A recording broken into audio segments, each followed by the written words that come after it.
ইয়া আগা শেষ, এখন হুচ্চালই। High high রে, পানি এত ঠান্ডা কে? শীতকালে আগলে এই একটা ঝামেলা। অহন কি করি? খারা নেতা সাহেবরে কল দেই। হ্যালো নেতা সাহেব, হাই কি হইছে? এই যে আমি জঙ্গলে আগ দিয়েছিলাম, আমার আগা শেষ। তো পরিষ্কার করে আয় পর।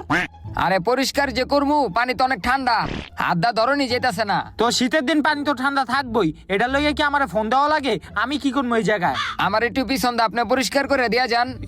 খায়ালো কাম নাই, আমি একজন নেতা মানুষ, আমার একটা সম্মান আছে, এদিকে আমি পরিষ্কার করবো নি? তুই নিজেটা নিজে পরিষ্কার করে আয় পর। আরে কইছিলাম আমার ঘরে 15টা ভোট আছিল, আপনার এই ভোটটি দিতাম, এখন অন্য নেতারে দিয়া দিমু। কি 15টা ভোট? কিরে নেতা সাহেব কই গেল? আরে বেটা, অন্য নেতারে কি লিগা ভোট দিবি? আমি আসি না। এই যে দিক দা নিচে একটু ময়লা আছে, পরিষ্কার করে দেন। হ্যাঁ পরিষ্কার করে দিতেছে। আহ